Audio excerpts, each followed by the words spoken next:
What I would like to do now is give myself a cool looking title.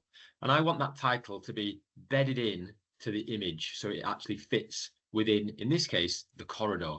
So I'm going to just take a video here of the area that I want the title to sit in. And I want it to meet the perspective of this wall.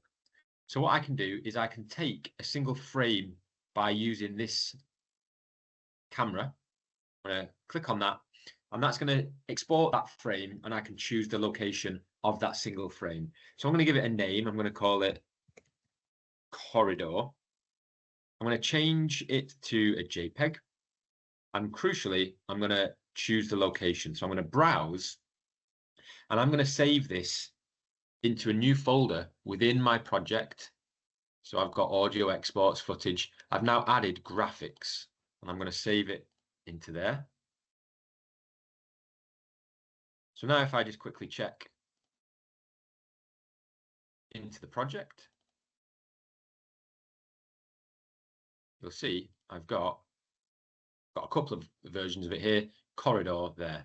And the way that I can use this now, I can drop this into Photoshop. So I'm just going to drag that, and with Photoshop open, I'm just going to drag it over here, and that will now be the canvas that I'm going to build my title upon.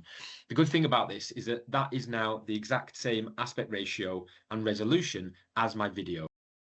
So anything that I build on top of it will sit perfectly on top of my actual video when I import it back in. So let's just use the type tool. I'm going to have Dan is, let's go all caps, mad. I'm just going to select that and make it bigger. We can play with the size as well in a little bit. You could spend much longer over your text. I'm just going to do it a little bit more quickly because I just want it for this demo. So I've got my text there. Maybe with a little bit more time, I could have some more finesse, but for the time being, that will do. What I now want to do with this text layer selected over here, I'm going to come up to Edit and Perspective Warp.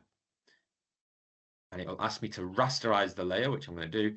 And now I'm just going to draw this box right around the edges of the thing that I want to warp. So just like that, right around the very outsides of it. And I'm going to hit enter. And now I can move these points to anywhere on the environment, and I'm going to try and match the perspective of this wall by using these lines.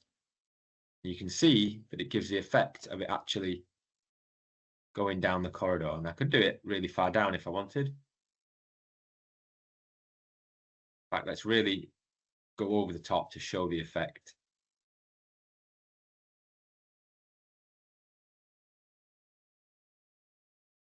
Okay, happy with that. So I'm going to hit enter again.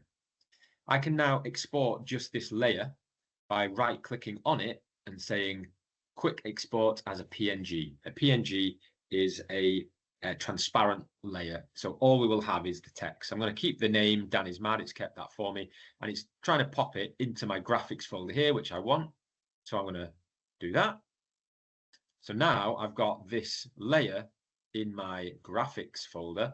I can now take this from my project and throw it back in to Premiere Pro, into the library.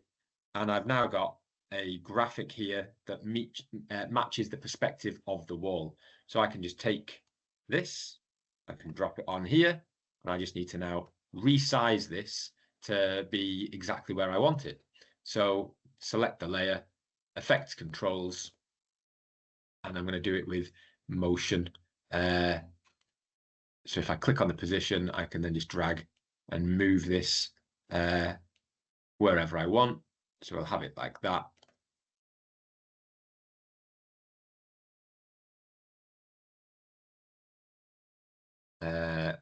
And down up to there. Now we have a title that is a little bit more inventive, and I could have it maybe fade in and out just by using the pen tool.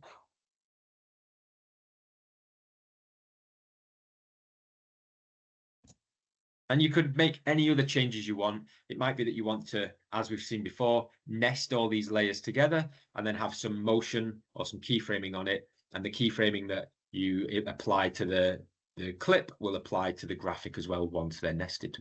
Have a go.